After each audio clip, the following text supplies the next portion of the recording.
जिस तरीके से हम लोग माइक्रोब्स वाला चैप्टर पढ़ रहे थे, तो हमने माइक्रो ऑर्गेनिज्म वाले चैप्टर में अभी तक क्या क्या पढ़ लिया, इस पे एक बार नज़र घुमा लेते हैं। सबसे पहला काम जो तुमने इस चैप्टर में किया वो बेसिकली ये पढ़ा कि आखिर इस पर्टिकुलर चैप्टर का इंट्रोडक्शन क्या है।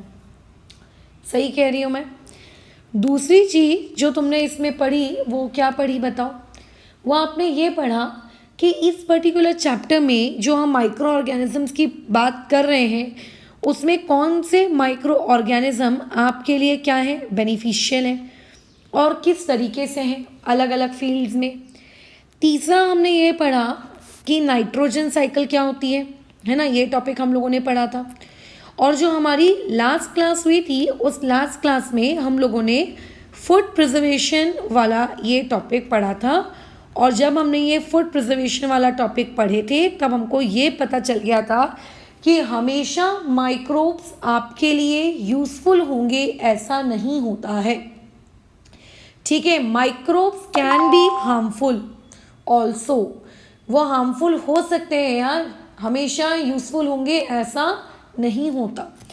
तो आज की हमारी क्लास का जो बेसिकली टॉपिक है वो यही है, हार्मफुल माइक्रो ऑर्गेनिजम्स, कि अगर कोई पर्टिकुलर माइक्रो ऑर्गेनिज्म हार्मफुल है तो वो पर्टिकुलर माइक्रो ऑर्गेनिज्म किस तरीके से हार्मफुल रहेगा या किस तरीके से वो हार्मफुल साबित हो सकता है, किन किन तरीक़ों से वो हमारे लिए हार्मफुल है या किस किन तरीक़ों से वो हमें डैमेज पहुंचा सकता है, ताकि हम अपने आप को क्या कर सकें, प्रोटेक्ट कर सकें उसके गंदे गंदे इफ़ेक्ट से।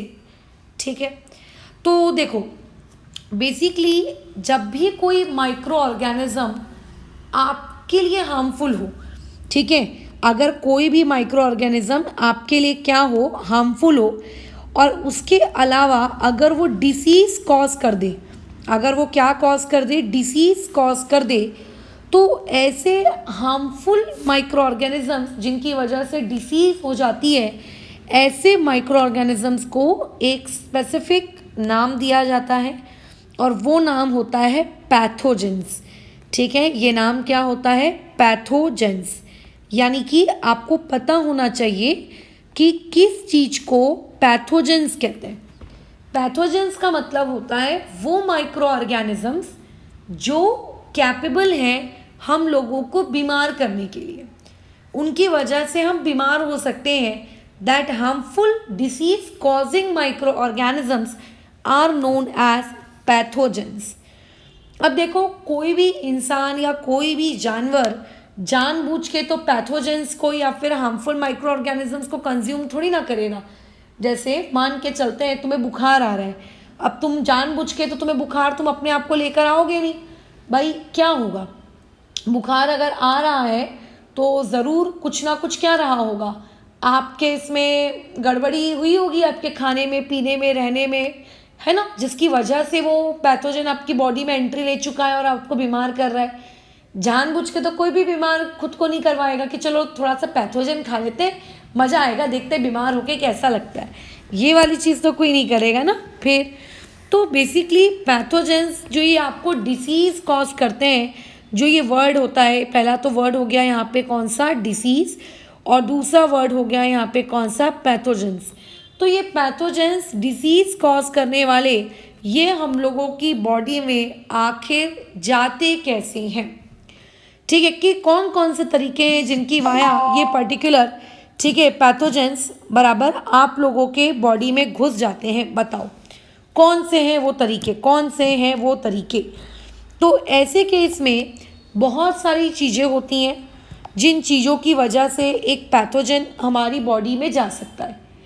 कल को पॉइंट नंबर 1, अगर आपने कोई ऐसा खाना खा लिया, ठीक है, आपने कोई ऐसा खाना खा लिया जो खराब है, स्पॉइल्ड फूड, ठीक है, अगर आपने कोई ऐसा खाना खा लिया जो कि क्या है, खराब हो चुका है। अब खराब खाना किन किन रीजंस की वजह से होता है या फिर उनको खराब होने से कैसे प्रिवेंट किया जा सकता है, ये हम लोग ऑलरेडी कल की क्लास में पढ़ चुके थे, है ना, याद होगा तुमको। मैंने जो लास्ट क्लास करवाई थी जिससे मैंने फूड प्रिजर्वेशन के बारे में बताया था, उस फूड प्रिजर्वेशन वाली क्लास में मैंने ये चीज़ वहाँ पे सिखाई है, राइट, कि कौन कौन से तरीके हैं जिन तरीक़ों की वजह से आप लोगों का क्या हो सकता है, खाना ख़राब हो सकता है, और उनको ख़राब होने से हम लोग किस तरीके से रोकें। ठीक है, ये वाली चीज़ मैंने लास्ट क्लास में बताई है मेरे हिसाब से, है ना। अच्छा चलिए, अच्छी बात है। तो देखो, सबसे पहली चीज़ जो होती है वो होता है स्पॉइल्ड फूड। अगर आप कोई भी ऐसा खाना खाते हो जो खाना ख़राब हो चुका है, राइट, या फिर कोई भी खाना जिसमें पहले से कोई बैक्टीरिया या कोई भी चीज़ पनप रही है, तो वो चीज़ क्या करती है, जब कंज्यूम आप कर लेते हो तो कंज्यूम करने के बाद वो बेसिकली आपको डैमेज पहुंचाती है। ठीक है, वो चीज़ क्या करती है, बेसिकली क्या करती है, वो चीज़ आपको डैमेज पहुंचाती है। तो हमें पैथोजन हमारी बॉडी में किस तरीके से एंट्री ले सकते हैं, बताओ। पैथोजन हमारी बॉडी में किस तरीके से एंट्री ले सकते हैं? पैथोजन हमारी बॉडी में इस तरीके से एंट्री ले सकते हैं जब हम कोई भी क्या खाएंगे, स्पॉइल्ड फूड खाएंगे तब। ठीक है, जब हम कोई भी क्या खाएंगे, स्पॉइल्ड फूड खाएंगे, तो स्पॉइल्ड फूड के खाने की वजह से वो पर्टिकुलर पैथोजन हमारी बॉडी में क्या कर सकता है, घुस सकता है और हमको हार्म पहुंचा सकता है। तो पहला तरीका, अगर तुम नहीं चाहते कि तुम बीमार पड़ो, तो वो क्या है, स्पॉइल्ड फूड खाना अवॉइड करो। दूसरी चीज़ ये होती है कि जब हम लोग कोई ऐसे कपड़े पहन लेते हैं जिन कपड़ों में माइक्रो ऑर्गेनिजम्स हैं, जैसे कि कैसा होता है, कई बार हम लोगों के कपड़े धूल मिट्टी में ख़राब हो जाते हैं, धोते नहीं हैं हम लोग उसको प्रॉपरली, है ना, बराबर। तो ऐसे केस में क्या होता है कि वो कपड़ों के थ्रू माइक्रो ऑर्गेनिजम्स, ठीक है, बराबर, हमारी बॉडी के अंदर चला जाता है। या फिर पता है कभी कभी क्या होता है, जो हम लोग लेदर के जूते या फिर लेदर के पर्स या कोई भी ऐसा प्रोडक्ट जो आप लेदर का यूज़ करते हो, उनके वहाँ भी पैथोजेंस वहाँ पे बॉडी के अंदर आपके घुस सकता है ना। ठीक है, खैर ये बात अलग है कि कोई पगला ही होगा जो जूतों को मुंह में डालेगा, जो पर्स को मुंह में डालेगा, जो बेल्ट्स को मुंह में डालेगा। But these are the various ways by which pathogens can travel into your body. लेकिन सबसे मेजर सोर्स जो रहता है पैथोजेंस के ट्रैवल होने का, वो बेसिकली क्या रहता है, आपका फूड, स्पॉइल्ड फूड। ठीक है, लेकिन कोई भी इंसान जानबूझ के तो खराब खाना खाएगा नहीं। सब लोगों की कोशिश तो यही रहती है ना कि हम लोग क्या करें, अच्छा खाना खाएं, साफ खाना खाएं, सुथरा खाना खाएं, राइट। अच्छा, चौथा एक और तरीका होता है, एक मिनट, एक कॉल है अर्जेंट। हेलो हेलो हेलो खैर, एक और तरीका होता है जिसके वाया आप लोगों की बॉडी में पैथोजन ट्रैवल कर सकता है, वो होते हैं आपके इंसेक्ट्स। बिल्कुल, जैसे इंसेक्ट्स के नाम पे तो भाई हमारे इंडिया में दो इंसेक्ट्स बड़े ही फेमस हैं। पहला है एक तो मच्छर, ठीक है, मॉस्किटोस। अच्छा, उसके अलावा दूसरे इंसेक्ट्स यानी कि हाउस फ्लाई यानी कि मक्खी, है ना। जो आपने देखा होगा कि यूजुअली जब हम कहीं पे कुछ खाना गिर जाता है, पानी गिर जाता है, जहाँ गंदगी होती है, तो मक्खी उस पर्टिकुलर गार्बेज पे या उस जगह पर जाने के बाद उसके ऊपर बैठती है। और पता है बैठने से लेकर मैडम खाना कैसे गंदा हो जाता है, वो ऐसे गंदा हो जाता है कि वो मक्खी अपना एक्सक्रीटा, अपने बॉडी का जो वेस्ट प्रोडक्ट है, वो उसी खाने की चीज़ पर छोड़कर आ जाती है। जैसे मान के चलते हैं ये कोई एक पर्टिकुलर फूड आइटम है, ये बड़ा क्लीन फूड बनाया गया था, एकदम अच्छा क्लीन था ये फूड, ओके। अब क्या हुआ, मक्खी आई, इस फूड के ऊपर बैठ गई। चलो, ये मेरी मक्खी है, ये मेरी मक्खी है, ठीक है, मक्खी आके उसके ऊपर बैठ गई। अच्छा, अब मक्खी क्या करती है, उसकी बॉडी के अंदर में जो उसका वेस्ट प्रोडक्ट होता है, अरे यार एक मिनट, हेलो, नहीं 60 लगाने की ज़रूरत नहीं, डायरेक्ट 3989 से शुरू होगा। तो बैंक चला गया है क्या? अच्छा ठीक है। तो मक्खी के बॉडी में जो उसका गंदा वेस्ट प्रोडक्ट होता है, वो वेस्ट प्रोडक्ट बेसिकली क्या करती है, इस पर्टिकुलर फूड के ऊपर छोड़ देती है। और बाद में अब क्या है, मक्खी तोड़ गई, क्योंकि मक्खी अपना कोई परमानेंट रेसिडेंस तो वहाँ बनाएगी नहीं ना, राइट, तो वहाँ पे उड़ गई और उड़ने के बाद उसका जो वेस्ट प्रोडक्ट है वो खाने से चिपक का रह गया। और क्योंकि उसका ये वेस्ट प्रोडक्ट खाने से चिपका हुआ रह गया और फिर जब आप इसको कंज्यूम करते हो तो बेसिकली आपने खाने के साथ साथ क्या किया, उसका वेस्ट प्रोडक्ट भी कंज्यूम कर लिया। और जब आपने उसका वेस्ट प्रोडक्ट लेट से कंज्यूम किया, या फिर मक्खी के पास अगर कोई भी, देखो मक्खी ऐसा तो नहीं है कि मक्खी नहा धोकर किसी खाने के ऊपर आती है, हो सकता है वही मक्खी किसी नाले के पास से या किसी नाली कचरे के ऊपर से बैठी हो और उसी बैठी के वही गंदे गंदे बॉडी के अपने जर्म्स तुम्हारे अच्छे साफ सुथरे खाने पे छोड़ के चली गई। तो जब आप इसे कंज्यूम करते हो तो कंज्यूम करने के बाद बेसिकली हम लोग क्या हो जाते हैं, फिर बीमार हो जाते हैं। पता चले वही मक्खी गोबर के ऊपर बैठी थी और अब आके तुम्हारे खाने के ऊपर बैठी है फिर।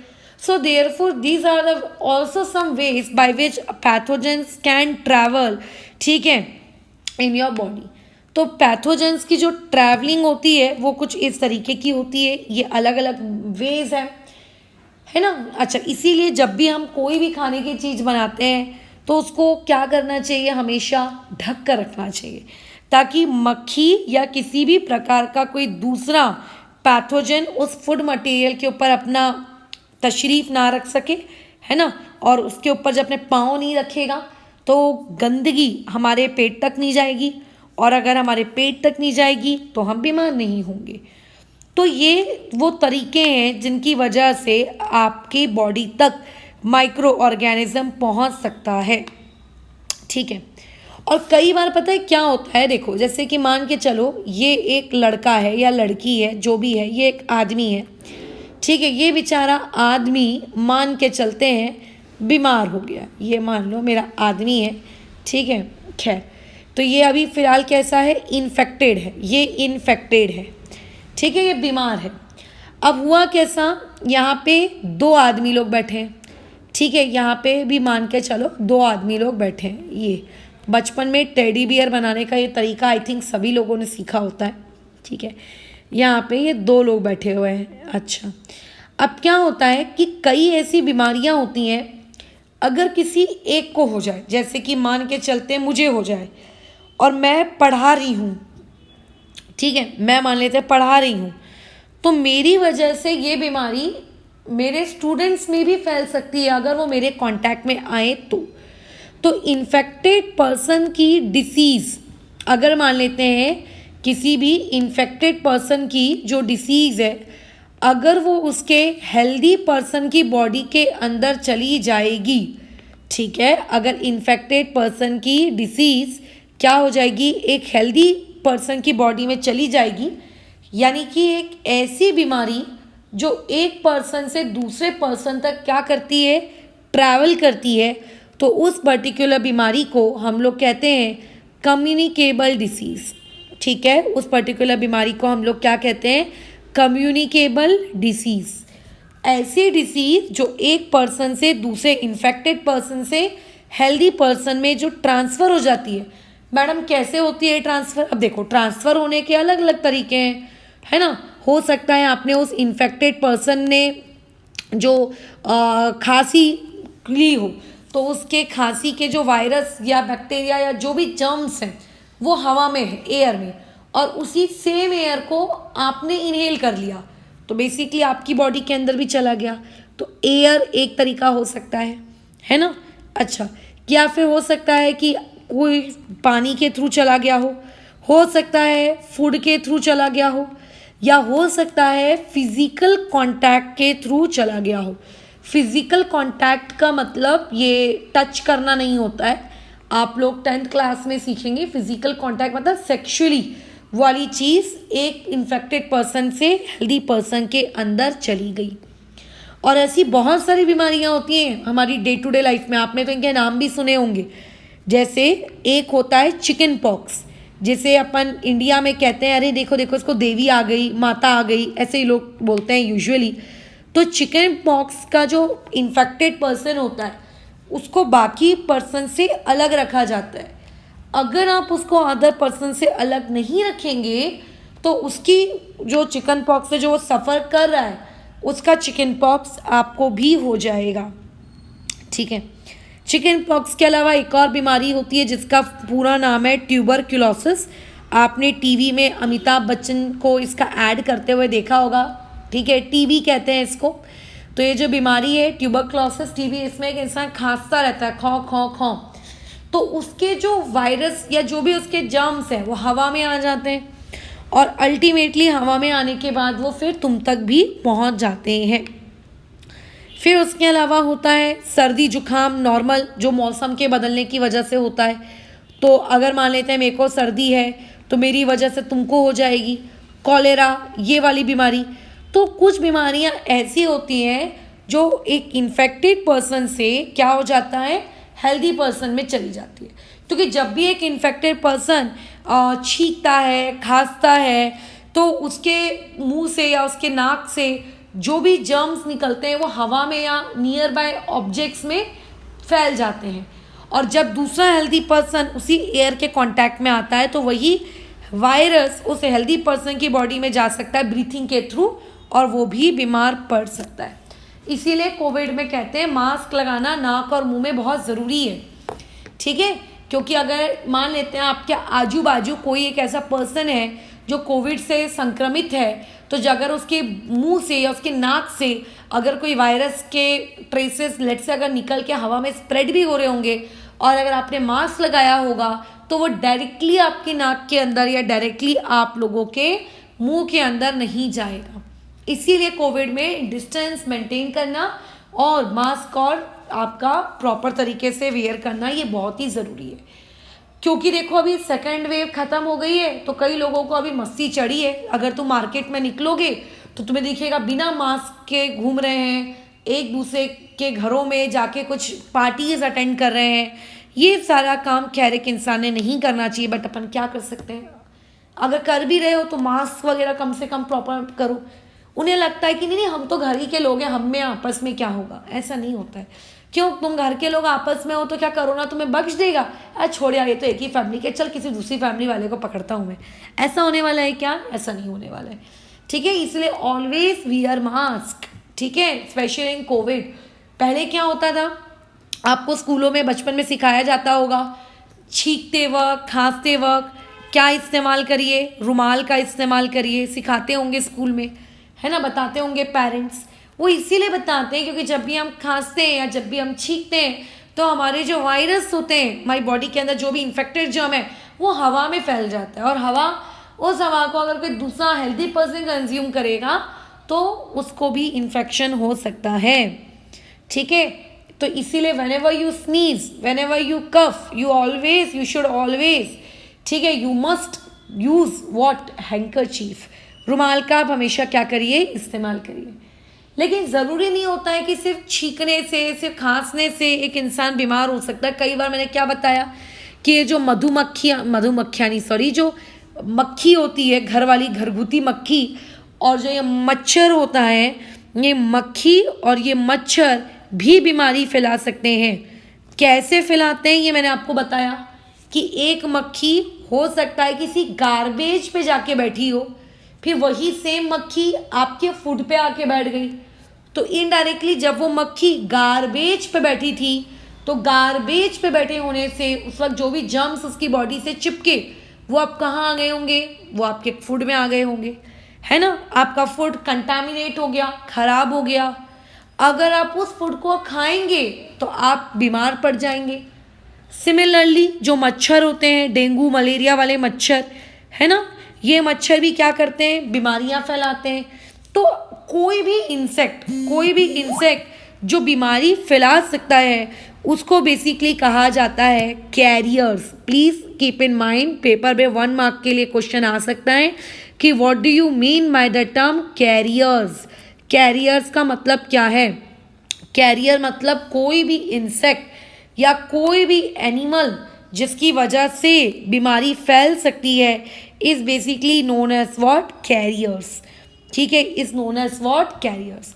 मच्छर भी एक कैरियर है जो डेंगू और मलेरिया करता है, ठीक है। खैर वैसे डेंगू को डेंगू नहीं बोलते, अगर जैसे हम लोग प्रॉपर इंग्लिश अगर देखें, प्रोनाउंसिएशन अगर देखें तो डेंगू नहीं बोला जाता है, उसको डेंगुई बोला जाता है, डेंगुई, ठीक है, डेंगुई ये बोला जाता है। बट हमारे इंडिया में अगर तुम किसी को डेंगुई बोलोगे तो वो बोलेंगे कि क्या पगला लड़का है या पगला लड़की है, वो सब बोलेंगे कि इसको क्या कहते हैं, बोलो डेंगू।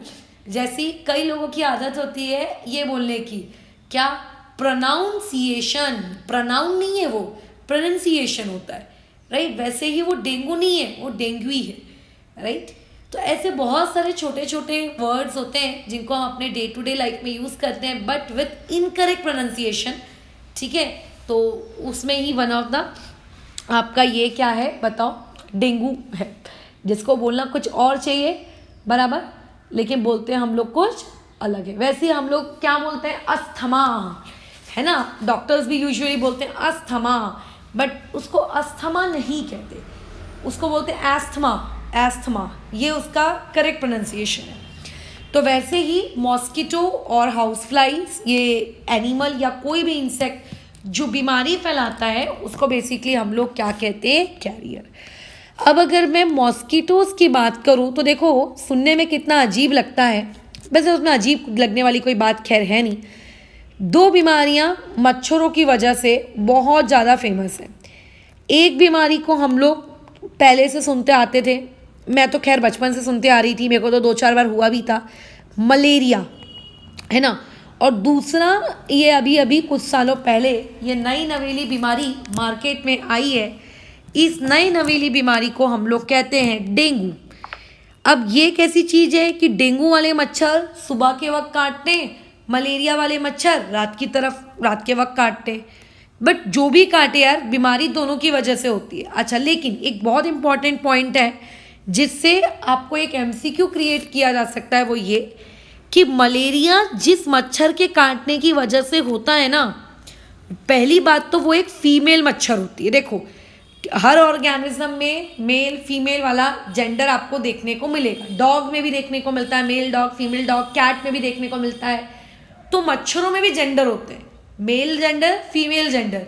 मलेरिया फीमेल जेंडर की मच्छर फैलाती हैं और उन फीमेल जेंडर के मच्छरों का नाम होता है एनोफिलिस। पेपर में 1 मार्क के लिए ये एमसीक्यू आ सकता है कि मलेरिया को कैरी करवाने के लिए कौन रिस्पॉन्सिबल होता है। वैसे ही जो डेंगू फैलाती है ना, वो डेंगू फैलाने वाली भी कौन होती हैं, फीमेल मच्छरनियाँ होती हैं, और उस फीमेल मच्छरनी का नाम होता है यहाँ पे एडिस।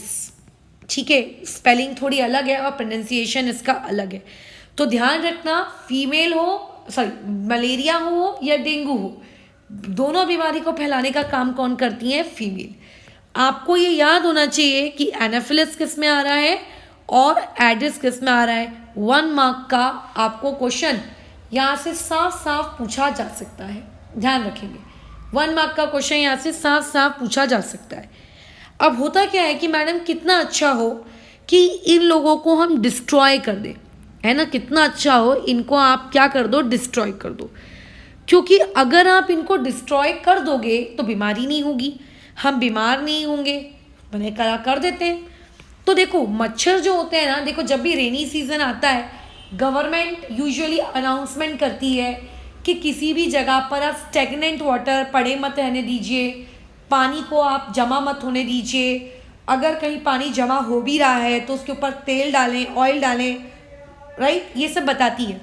तो इसको डिस्ट्रॉय करने का तरीका क्या है, देखो पहला पॉइंट आपको ये पता होना चाहिए कि चाहे डेंगू फैलाने वाले मच्छर हो या चाहे आपके मलेरिया फैलाने वाले मच्छर हो, सारे के सारे मच्छर मच्छरनियाँ हमेशा कहाँ पे पाए जाते हैं, पानी में पाए जाते हैं। वो भी कौन से वाटर में, स्टेगनेंट वाटर में।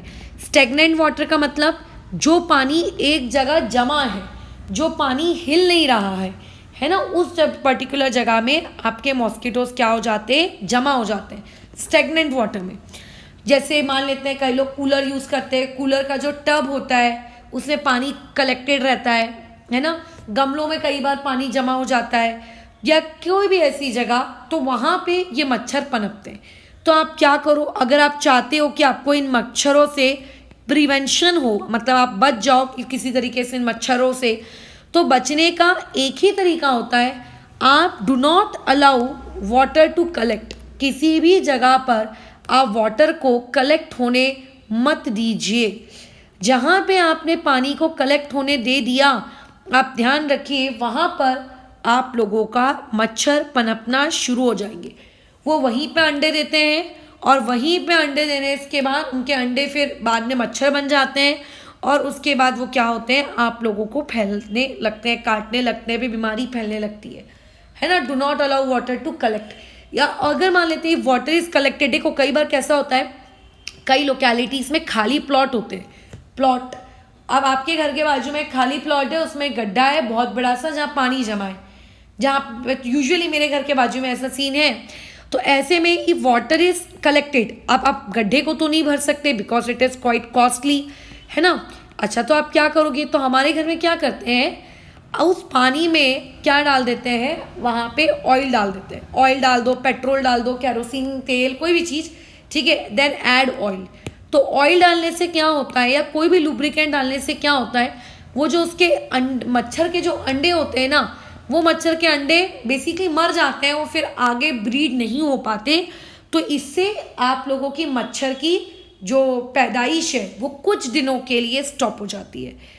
बट इट डजेंट मीन्स कि ये कोई एक परमानेंट इलाज है मैडम मच्छरों से बचने का, बिकॉज कुछ दिनों बाद ऑयल का असर खत्म हो जाएगा और वापस से आपके मच्छर फिर से उगने लगेंगे। तो बेटर क्या रहेगा कि किसी भी जगह अगर आपको ऐसा स्टैग्नेंट पानी जमा हुआ दिख रहा है तो आप उस जगह को क्या कर दीजिए, हटा दीजिए, वहाँ पे स्टैग्नेंट पानी अलाउ होना मत करिए। कई बार हमारे बस में नहीं रहता है, आजू बाजू की जगहें होती हैं, रोडों पे गड्ढे होते हैं, हम कैसे हर चीज़ को क्लीन कर सकते हैं, हम कैसे हर चीज़ को मेंटेन कर सकते हैं। तो ऐसे में कम से कम आप इतना तो करिए कि जो पानी आजू बाजू की जगहों पे जमा ना हो। चलो कोई दिक्कत नहीं, अपने घर में कूलर में, टायर में, फ्लावर पॉट्स में, किसी भी अदर चीज़ में आप एटलीस्ट उसको जमा होने मत दीजिए, ठीक है। तो बस यही हम लोगों का टॉपिक ऑफ डिस्कशन था। यहाँ पर फिलहाल आज की क्लास को हम लोग रोकते हैं। कल की जो हमारी क्लास होगी उस कल की क्लास में हम लोग आगे और डिस्कशन करेंगे और कल की क्लास हमारी लास्ट क्लास होगी, ठीक है। क्योंकि हमें जितना भी इस चैप्टर में पढ़ना था वो हम ऑलरेडी पढ़ चुके हैं। अब हमें डायरेक्टली इस चैप्टर में क्या करना है कि कौन कौन से अलग अलग प्रकार के माइक्रोब्स अलग अलग प्रकार के क्या करते हैं, बोलो, बीमारियां फैलाते हैं और उनसे बचने का प्रिवेंटिव मेजर क्या है, हमको बस अब वो कल पढ़ना है, ठीक है। बाकी अब हम लोगों का ये टॉपिक ऑफ डिस्कशन यहाँ पे क्या हो गया है, क्लोज हो चुका है, ठीक है। So we are done with it. फिलहाल अभी एक क्लास को यहाँ रोकते हैं, कल की क्लास में वो एक आखिरी टॉपिक पढ़ेंगे और आखिरी टॉपिक के बाद हम हमारी क्लास को ख़त्म कर देंगे, ठीक है।